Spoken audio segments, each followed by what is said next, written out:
오늘은 우리 14번째 GBS 시간입니다.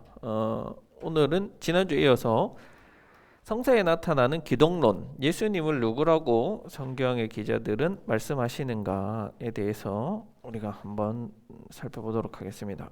지난주에 이어서 봅니다. 자, 7번째, 성경에서는 예수님을 누구라고 하시느냐? 바로 야훼의 종, 또 하나님의 종이라고 표현합니다. 자, 구약에 특히 야훼의 종이라는 표현이 나올 때에는 이 야훼의 종이라는 구약에서 사람들은 하나님의 뜻을 수행하기 위해서 적들에게, 대적들에게 고난당하는 종들을 가리킵니다. 그래서 야훼의 종이라고 할 때는 고난당하는 야훼의 종이라는 의미가 함축되어져 있는 겁니다. 그러니까 야훼의 종이라는 것에는 고난이 같이 가게 되는 겁니다. 이 고난받는 야훼의 종 개념은 어디에 많이 나오죠? 바로 제2 이사야에 보면 고난받는 주의 종, 고난받는 야훼의 종 개념이 집중되어서 나옵니다. 오늘 집에 가시면 한번 좀 잘 찾아보세요. 네. 자, 특히 고난받는 야훼의 종 같은 경우는 구약에서는 이제 모세, 또 혹은 다윗, 또 예언자들을 지칭하는 용어로 또 사용되기도 합니다. 그렇게 구약에서는 이런 예언자나 하나님의 주신 어떤 사명을 가지고 고난받으며 살아가는 이들을 지칭할 때 썼는데, 복음서 기자들은 바로 이 개념을 가지고 와서 예수님에게 적용을 시킨 거예요. 마태복음 12장 18절에서 마태는 이렇게 기록하고 있어요. 보아라, 내가 뽑은 나의 종. 하나님이 이 예수님을 나의 종이라고 표현하고 있다는 거예요. 그래서 실제로 예수님이 하나님의 종은 아니죠. 그렇지만 이 구약의 개념을 빌어와서 예수님이 이런 고난받는 하나님의 종, 하나님의 사명을 가지고 이 땅에 와서 고난받으시는 하나님의 사명을 가진 자다라는 그런 개념을 마태 공동체는 가지고 있었던 것처럼 보입니다. 8번째는 예언자라고 예수님을 보기도 해요. 자, 우리가 앞에서 봤던 것처럼 이 구약의 유대인들은 메시아 사상을 가지고 있었습니다. 그렇죠? 근데 1차적으로는 이 메시아라는 것이 정치적인 메시아였어요. 그런데 이 정치적인 메시아에 대한 희망이 계속 꺾여버리죠. 왜냐하면 바벨론에 의해서 나라가 멸망하고, 또 그 멸망한 중에서 이들이 포로로 끌려갔다 다시 돌아왔지만 나라는 세울 수 없었고, 또 바벨론이 멸망해서 우리가 독립하는구나 했더니 로마의 또 식민지가 되고, 그래서 이 로마 식민지 아래에서도 독립을 이루어내려고 투쟁한 그런 정치 지도자들이 많이 있었습니다만은 결국에는 그 독립을 이뤄낼 수가 없었던 거예요. 그러니까 이 정치적인 메시아를 말하는 것이 아닌가 보다. 그래서 어떤 메시아라고 이야기했죠? 지난 시간에 종교적인 메시아가 오는 게 아닌가라고 생각했던 겁니다. 그래서 일부 사람들은 예수님을 그런 종교적인 메시아인 예언자 가운데 한 명으로 인식을 했던 것 같아요. 그리고 예수님 스스로도 자신을 그런 예언자라고 지칭하는 것, 자신 스스로가 예언자라고 말하는 것을 거부하지 않았습니다. 마가복음 6장 4절에서 이렇게 나옵니다. 그래서 예수께서 그들에게 말씀하셨다. 예언자는 자기 고향과 자기 친척과 자기 집 밖에서는 존경을 받지 않는 법이다. 자기 스스로를 예언자라고 표현을 하고 계시죠. 실제로 예수님은 성전에 대해서 굉장히 비판적인 입장을 가지고 있었어요. 거기에서 복무하는 사두개인들, 또 성전에서 일어나는 여러 가지 그런 좋지 않은 일들, 매매를 한다든지 재물을 매매한다든지 환전을 한다든지 이런 것에 대해서 성전 정화 사건을 일으키기도 하죠. 이런 모습을 보면 예수님은 제사장이라는 모습보다는 오히려 예언자의 모습에 조금 더 가까워 보입니다. 물론 이제 히브리서에 가면 예수님을 이제 대제사장으로 표현하기도 하지만 복음서에서는 예수님을 제사장으로 보기보다는 예언자의 모습으로 보고 있다는 거예요. 동시에 예수님은 자신 스스로 그리고 자신을 따랐던 제자들이 자신을 예언자라고 불렀고 그렇게 인식은 했지만 예언자에 머물러 있지 않고 예언자를 넘어서는 모습 역시도 보여줍니다. 포도원 종의 비유에서 주인이 포도원 농부들이 말을 듣지 않자 처음 종을 보내죠. 그리고 또 종을 보내요. 듣지 않자 마지막에는 누굴 보내요? 아들을 보내죠. 바로 예수님은 이 비유를 통해서 자신이 단순한 예언자가 아니라 하나님 주인의 아들이다 하는 것을 말씀을 하고 있어요. 또 다른 예는 뭐냐면 예언자들은 자신의 소명을 이야기할 때 보냄을 받았다라고 표현해요. 보냄을 받았다. 그러면 보내는 사람이 있는 거죠. 바로 하나님께서 이 예언자들을 보내셨어요. 그렇죠? 부르시고 보내세요. 콜링하시고 사명을 주세요. 그러니까 하나님이 주체가 되어서 예언자들을 부르셨고 보내시는데 예수님은 어떻게 말씀하시냐면 내가 왔다라고 표현하시는 거예요. 그렇죠? 내가 왔다. 물론 하나님이 보내시는 것도 맞지만 예수님은 자의에 의해서 오셨다는 거예요. 그러니까 전통적인 예언자와는 차별이 되는 거죠. 또 하나는 예언자들은 그 예언을 말할 때 어떻게 표현하냐면 여호와께서 말씀하셨다 혹은 주님께서 말씀하셨다라고 하면서 이렇게 이런 예언을 하셨다라고 하지만 예수님은 내가 말한다 그렇게 말씀하세요. 그렇죠? 그러니까 하나님이 주신 말씀을 대언하는 예언자를 뛰어넘어서 하나님 스스로이시기 때문에 예수님은 스스로 자기 안에서 우러나오는 그 말씀을 하고 계시는 겁니다. 그러니까 예언자는 예언자지만 일반적인 예언자를 뛰어넘는 예언자의 모습을 가지고 있다는 거죠. 특히 이 초기 교회에서는 예수님을 이렇게 예언자적 전통 아래에서 보는 경향이 강합니다.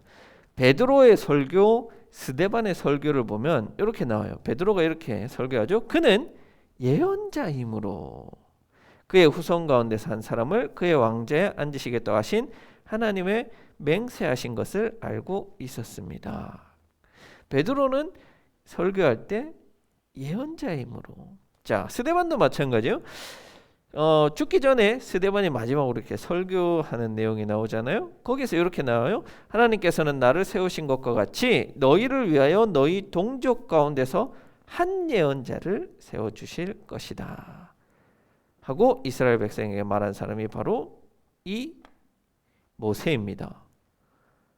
모세를 세웠다는 말이 아니죠. 모세와 같은 예언자 중 한 명을 하나님이 세워주셨다는 건데 누구예요? 예수님을 가리키는 거예요. 예수님. 그러니까 이 초기 교회 공동체에서는 그러니까 예수님이 하나님이다라는 이 고기독론,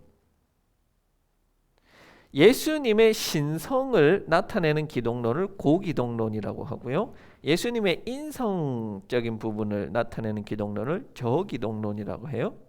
그런데 이런 예수님이 하나님이시다라는 고기독론이 충분히 발전하기 전에는 사람들이 예수님을 예언자 중 한 명이라고 봤던 거고 예수님 스스로도 그렇게 말씀을 하셨습니다. 그러나 앞서 말씀드렸듯이 구약 전통에서 나오는 그 예언자의 연장선에 있는 것은 아닌 거죠. 좀 다른 신적인 예언자였다라고 할 수가 있겠어요.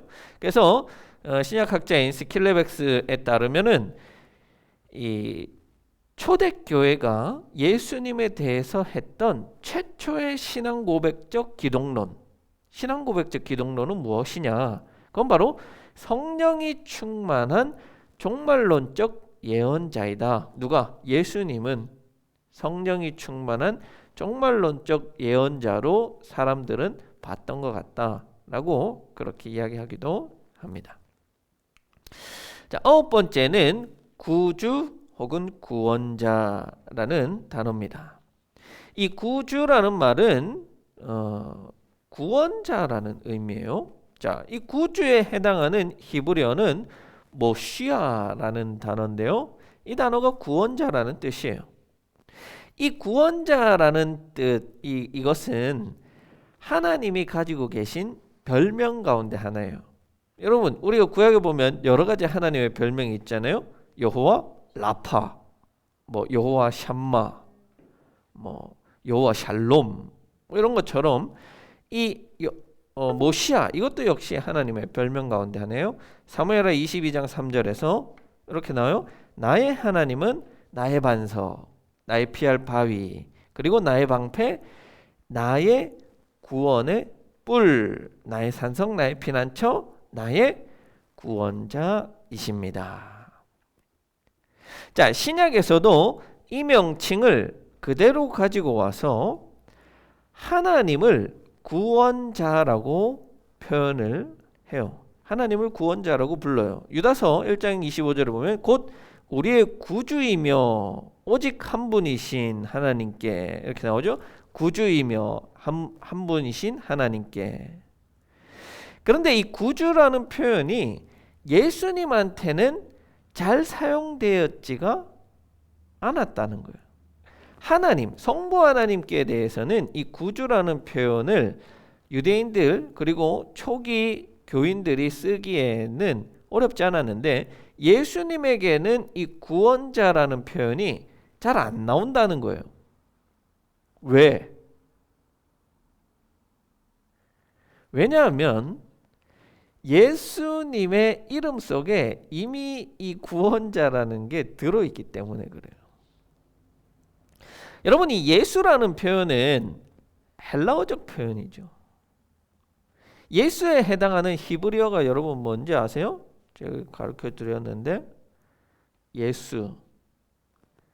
예, 맞아요. 예수와 여호수아예요. 여호수아. 여호와는 나의 구원이시다라는 뜻인 거예요. 하나님은 구원이시다. 이미 예수님의 그 이름 자체가 구원이라는 게 들어있기 때문에 아마 그렇게 구원자는 구원자이다. 뭐 이상하죠, 그렇죠? 그래서 아마 예수님이라는 그 이름만으로도 이미 하나의 기독론적 표현이 된다는 거죠. 이렇게 성경에 잘 나오지는 않아요. 예수님은 구주라는 표현이. 그러나 초창기 초대교회에서는 분명히 예수님을 구주, 구원자라고 고백을 했습니다. 그것이 어디에 나오냐면 여러분 이거 본 적 있어요? 물고기? 초기 교회, 초대교회에서 자신이 그리스도인이라는 것을 은유적으로 숨겨서 나타내는 게 바로 이 물고기죠. 익수스라고 하죠. 익수스. 헬라어로 이렇게 하면 익수스예요. 익수스는 무슨 말이냐? 익수스가 물고기라는 말이에요. 물고기인데 이거는 다 이제 축약어죠. 뭘 축약했냐? 예수스, 크리스토스, 데오스. 이거 뭐죠? 우요스. 그리고 소테르죠. 소테르. 구원자. 그래서 예수, 그리스도, 하나님의 아들, 구원자. 예수님에 대한 신앙 고백이 바로 이 익수스에는 담겨져 있는 거죠. 그러니까 이 초대교회에서는 이미 예수님은 구원자이시다 하는 이 신앙 고백 그리고 기독론이 발전되어져 있었지만 성경에는 이게 기록되어져 있지 않다는 것을 우리가 볼 수 있죠. 자, 10번째는 예수님은 하나님이십니다라는 굉장히 고기독론의 끝판이죠. 공관복음에서는 예수님을 직접적으로 하나님이다라고 부르는 장면은 나오지 않습니다. 바울에게 가면 그게 간접적으로 나타납니다. 로마서 9장 5절에 보면 족장들은 그들의 조상이요 그리스도도 육신으로는 그들에게 태어나셨습니다. 그는 만물 위에 계시며 영원토록 찬송받으실 하나님이십니다. 그는 하나님이십니다. 예수님을, 그러니까 예수님을 하나님이라는 표현보다는 그리스도가 하나님이십니다라는 표현을 하는 거죠. 여러분, 예수와 그리스도는 좀 다른 의미로 볼 수 있어요. 물론 예수 그리스도라는 거를 우리가 주로 고백을 하지만 예수라는 것은 좀 인성적인 측면이라면 그리스도라는 것은 이 신성적인 측면을 이야기하는 거예요. 그래서 예수 그리스도가 아니고 그리스도도라고 표현하는 것은 신성적인 측면에서 하나님이시라는 이 고백은 바울이 하고 있지만 전인적으로 예수라는 사람이 하나님이다라는 그 기독론적 고백은 아닌 거예요. 그러나 다만 이 바울보다 한 50년, 40년 뒤에 쓰여진 복음서인 요한복음에서는 예수님을 하나님이라고 그대로 고백을 합니다. 태초에 말씀이 계셨다. 그 말씀은 하나님과 함께 계셨는데 그 말씀이 곧 하나님이다. 예수님을 로고스, 우리 지난 시간 봤죠? 로고스와 하나님을 동일한 존재로 보고 있는 겁니다. 물론 여기서도 이 로고스라는 것은 좀 그리스도적인 측면이 있는 거예요. 예수라는 측면보다는.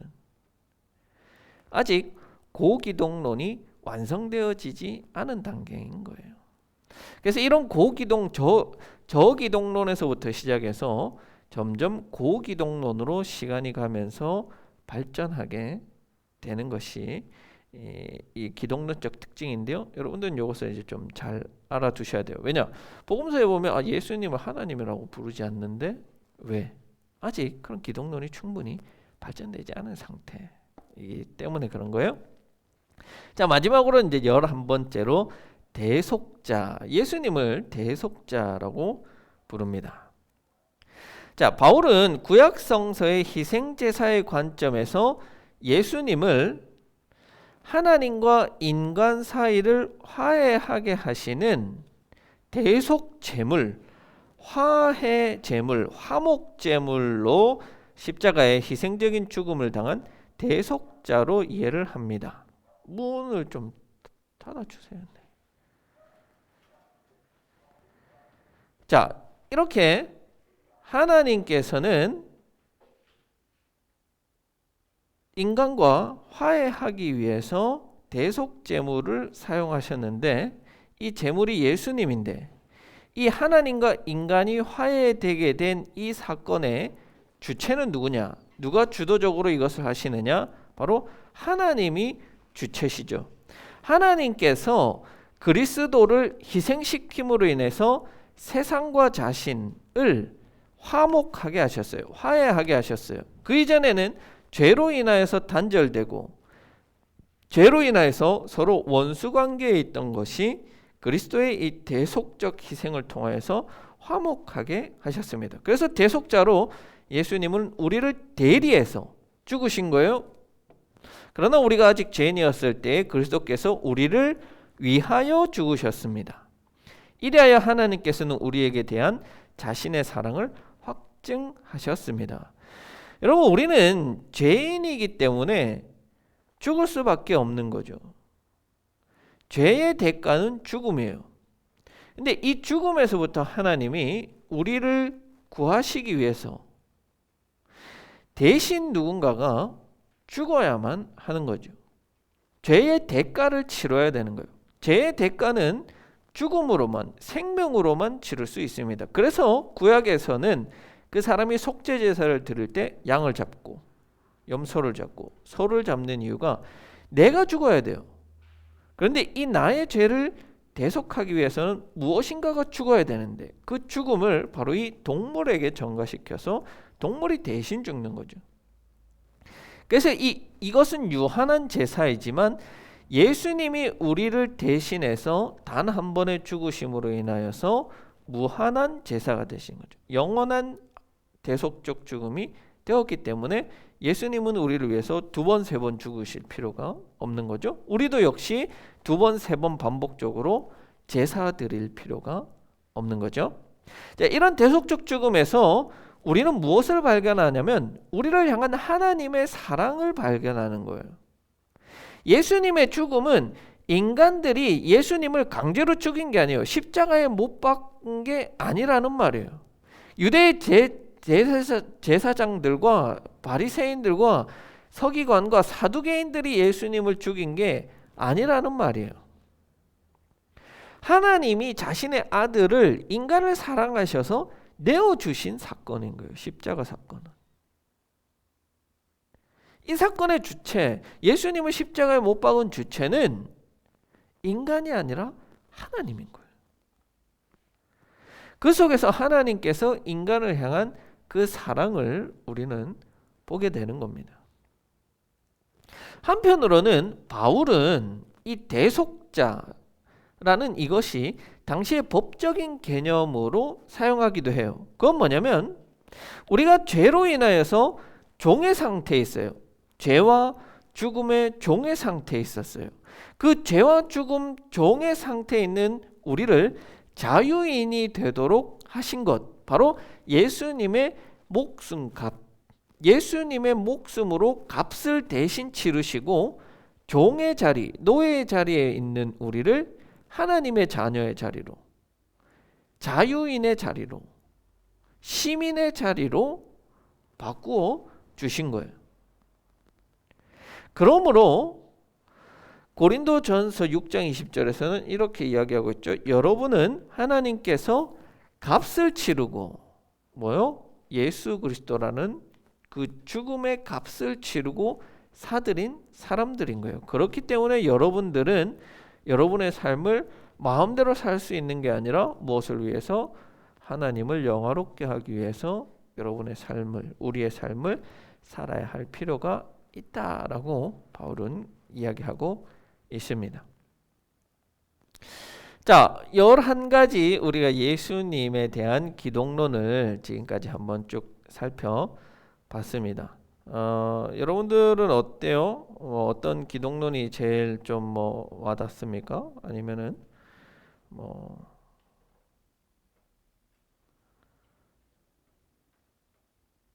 은혜가 되는 기독론이 있어요? 그런 건 없어요? 다 좋아요. 네. 우리가 이렇게 성경에서 예수님께서 어떤 분이신가에 대한 것들을 이렇게 쭉 한번 11가지로 살펴봤습니다. 이 모두 각각을 여러분들이 좀 아시고 신앙 고백으로 고백할 수 있어야 한다는 게 굉장히 중요합니다. 예수님은 우리 대속자이십니다. 예수님은 하나님이십니다. 메시아입니다. 그리스도입니다. 신앙 고백이라는 게 여러분 사실 어려운 게 아니에요. 우리가 무엇을 믿고 있는지에 대해서 고백하는 것이거든요.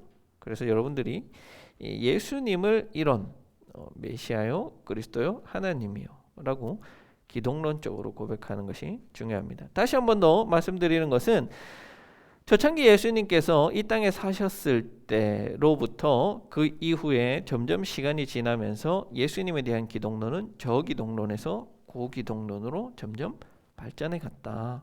그것은 신약에 있는 여러 이 기자들이 예수님을 구약적 사고에서, 구약에서 말하는 메시아, 구약에서 말하는 어떤 예언자, 그 전통 속에서 예수님을 이해하고자 했고, 그렇기 때문에 어떤 저기독론적인 기독론에서 출발할 수밖에 없었죠. 그러나 후대로 가면서 점점 예수님은 단순히 그런 인성적 차원만을 가지고 계신 분이 아니라 예수님은 하나님이시구나, 신성적 차원을 가지고 계신 분이구나 하는 것들이 이 기독론에서도 잘 나타나고 있다는 거예요. 우리가 그 앞전에서 살펴봤던 공의에서도 똑같은 것들이 나왔잖아요. 그렇죠? 공의에서 점점 예수님의 인성, 인간적인 것보다는 신성과 인성이 같이 계신 참 하나님, 참 인간이라는 고백이 점점 발전해 나간 것과 그 계를 같이 하고 있습니다. 이런 흐름들을 여러분들이 잘 이해하시고 성경을 읽으시면 아마 조금 더 좋은 성경 이해가 될 것 같습니다.